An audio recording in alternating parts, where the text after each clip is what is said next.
तो दोस्तों, कैसे हो आप लोग। आज हम ऑलवेज होम ड्रामा का सेकेंड पार्ट एक्सप्लेन करेंगे। एपिसोड के स्टार्टिंग में हमें दिखाया जाता है कि स्कूल के गेट पर ये सभी फ्रेंड्स साथ में मिल जाते हैं। दिखाया जाता है कि सॉन्ग कॉन्ग और के पिछले स्कूल में डेस्कमेट थे। सभी दोस्तों बात करते हुए स्कूल में एंटर हो रहे होते हैं। तभी की सभी फ्रेंड्स को ये कहकर ब्रेकफास्ट ऑफर करती है कि ये मेरे डैड ने मेरे क्लासमेट्स के लिए दिया है। देन की के ये कहने के बाद चैन हुनर और जिंग शियांग ले लेते हैं, पर सॉन्ग कॉन्ग बगैर लिए ही वो अपने क्लास के लिए जाता है। सॉन्ग कॉन्ग के चले जाने के बाद जिंग शियांग, चैन हुनर और के भी अपने क्लास के लिए चले जाते हैं। आई एम सॉरी दोस्तों, मैंने लास्ट पार्ट में आपको बताया था कि सॉन्ग कॉन्ग चैन हुनर का सीनियर होता है, पर ऐसा नहीं होता। सॉन्ग कॉन्ग काफी होशियार होता है, इसलिए वो दूसरे डिवीजन में होता है। जिंग शियांग चैन हुनर को क्लास में लेक्चर के वक्त इशारे कर रहा होता है। यह देखकर टीचर चैन हुनर को खड़े होकर प्रॉब्लम सॉल्व करने के लिए कहते हैं। प्रॉब्लम रीड करते वक्त चैन हुनर गलत पढ़ती है, इसलिए सभी क्लासमेट उस पर हंसने लगते हैं। यह देखकर चैन हुनर को काफी बुरा फील होता है। स्कूल खत्म होने के बाद जिंग शियांग नेट कैफे में गेम खेल रहा होता है। तभी वहाँ पे सॉन्ग कॉन्ग उससे ट्यूशन के लिए बुलाने आता है। जिंग शियांग आज आने के लिए मना करता है और कहता है कि तुम आज सिर्फ चैन हुनर को ही ट्यूशन दो। तो कुछ देर के बाद सॉन्ग कॉन्ग भी एग्री हो जाता है। सॉन्ग कॉन्ग चैन हुनर के घर उसे ट्यूशन देने के लिए चला जाता है। सॉन्ग कॉन्ग चिन हुनर को कुछ पढ़ाई के टिप्स देता है।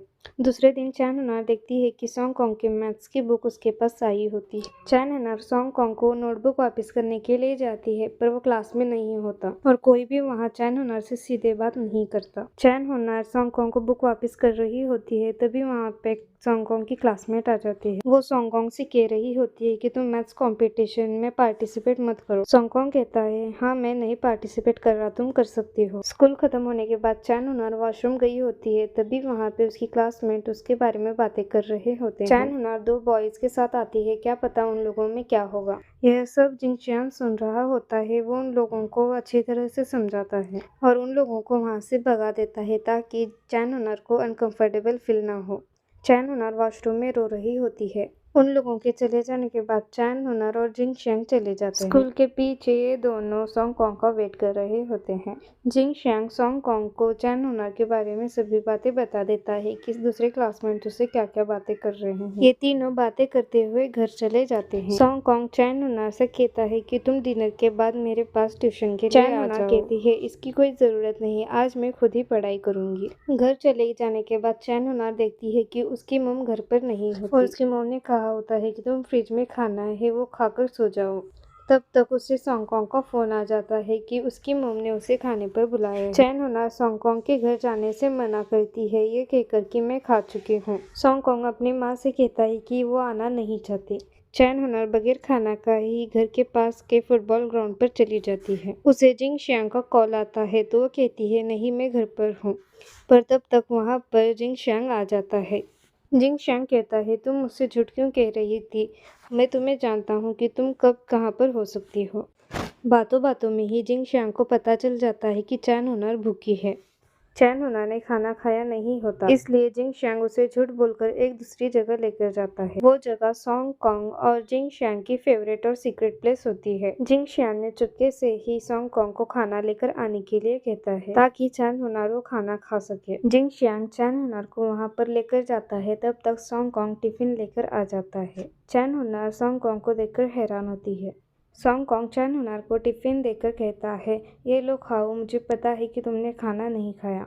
वो तीनों बातें कर रहे होते हैं, तभी सॉन्ग कॉन्ग की मम लीना आ जाती है। उन्हें पता होता है कि ये सभी फ्रेंड्स खाना खा रहे होते हैं, इसलिए वो और खाना लेकर आते हैं।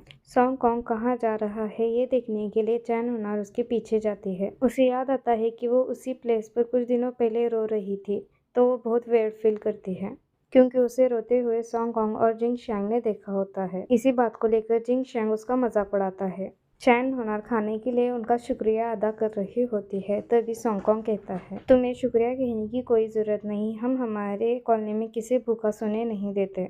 नेक्स्ट डे सुबह सॉन्ग कॉन्ग की मम लीना ब्रेकफास्ट बना रही होती है सभी फ्रेंड्स के लिए। इस कॉलोनी में एक रूल से ऐसा भी होता है कि जब भी किसी की मम ओवर ड्यूटी पर हो तभी उनके लिए ब्रेकफास्ट और डिनर किसी दूसरे की मम बनाती है। सुबह उठकर चैन हुनर देखती है तो ब्रेकफास्ट नहीं बना होता और उसकी मम ड्यूटी पर चली गई होती है, तो वैसे ही भूखी स्कूल के लिए जाने के लिए रेडी होती है।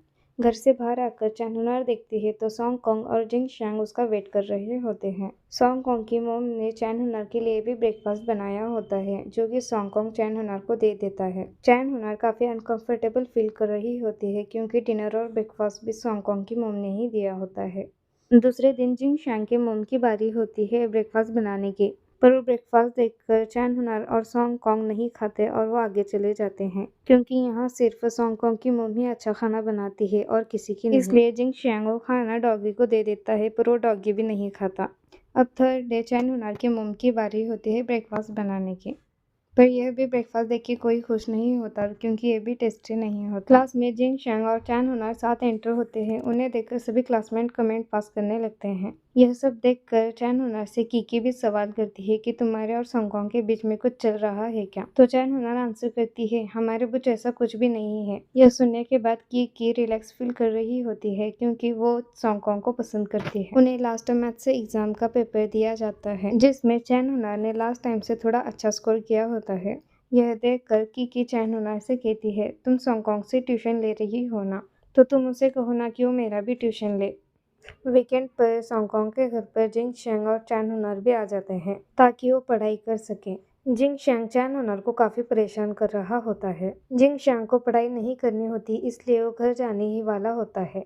तब तक कीकी भी पढ़ाई करने के लिए आ जाती है इसलिए जिंग शांग घर जाने का प्लान कैंसिल कर देता है और सॉन्ग कोंग से आर्ग्यू करने लगता है कि तुमने मुझे पहले ही क्यों नहीं बताया कि कीकी आ रही है।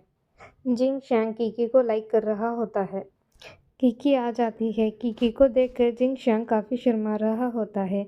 ये चैनहुनार और सॉन्ग कोंग काफी हैरानी से दिख रहे होते हैं। एक्चुअली गाइज यहाँ पे कुछ ऐसा लव स्क्वायर दिखाया जाता है। कीकी पढ़ाई करने के लिए आई होती है इसलिए सॉन्ग कोंग की मॉम उसके लिए कुछ फ्रूट्स लाकर देती है। पढ़ाई होने के बाद चैनहुनार कीकी को कार तक ड्रॉप करने के लिए आ जाती है।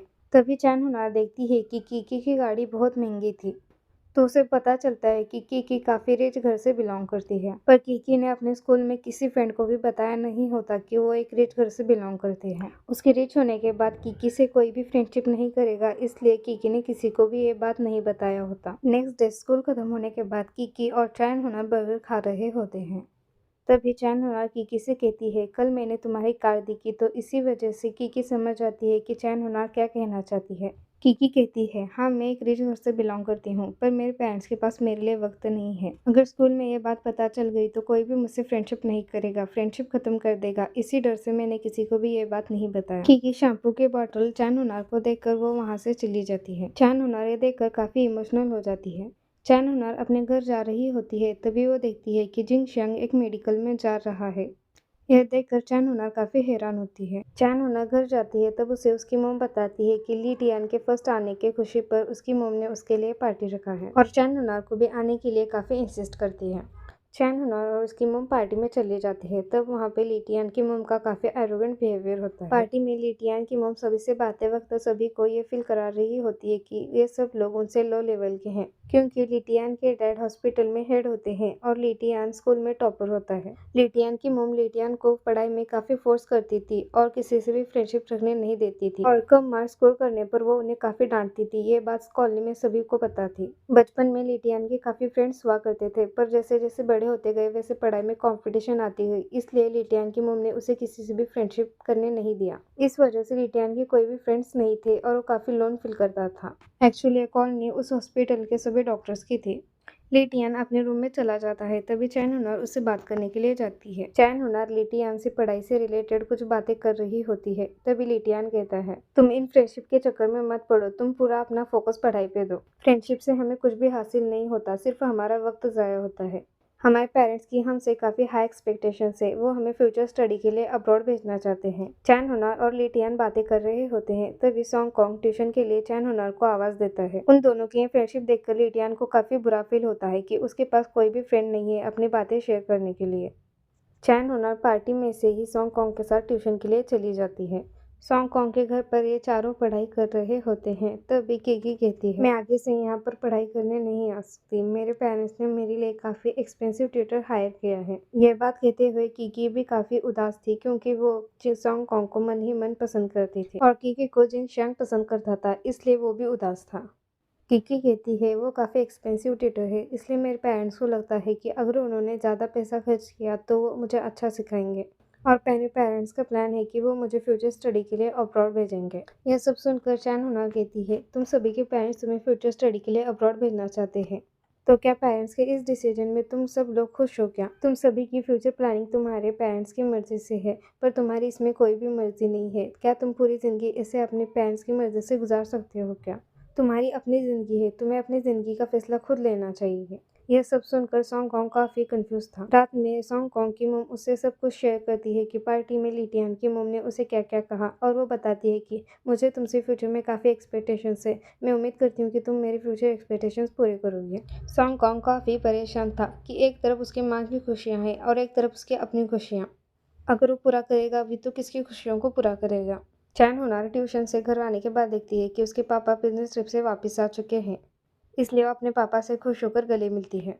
चैन होनार अपने पेरेंट्स से पूछती है कि आप लोग ने मेरी फ्यूचर प्लानिंग क्या की है, तो उसके पेरेंट्स उसे आंसर करते हैं कि हमारी कोई भी फ्यूचर एक्सपेक्टेशंस और प्लानिंग नहीं है, तुम जो चाहे वो कर सकती हो। हमारे लिए सबसे ज़्यादा तुम्हारी खुशी इंपॉर्टेंट है, तुम्हारी खुशी जिस भी चीज़ में हो तुम वो कर सकती हो। यह सब सुनकर चैन होनार काफ़ी खुश होती है और अपने फ्रेंड्स की फ्यूचर प्लानिंग अपने पेरेंट्स से शेयर करती है। नेक्स्ट डे हम देखते हैं कि सॉन्ग कॉन्ग अपने टीचर के पास चला जाता है कि उसे क्लासरूम चेंज करनी है, क्योंकि वो टॉपर के क्लास में काफ़ी अलोन फील करता था, इसलिए उसे दूसरे क्लास में जाकर नॉर्मल ज़िंदगी जीनी थी, क्योंकि उस क्लास में उसके कोई भी फ्रेंड्स नहीं थे। पर इस बात के लिए सॉन्ग के टीचर एग्री नहीं होते। वो कहते हैं मुझे तुमसे नहीं तुम्हारे पेरेंट्स से बात करनी होगी। यहीं पर इस ड्रामे का सेकेंड पार्ट खत्म होता है। मैं उम्मीद करती हूँ आपको हमारी एक्सप्लेनेशन पसंद आई होगी। अगर एक्सप्लेनेशन पसंद आई होगी तो वीडियो को लाइक और चैनल को सब्सक्राइब करना मत भूलें। अगर आपको और कोई ड्रामा एक्सप्लेनेशन करवाना है तो हमें कमेंट में ज़रूर बताएं। मिलते हैं नेक्स्ट पार्ट में, तब तक के लिए बाय, टेक केयर गाइस।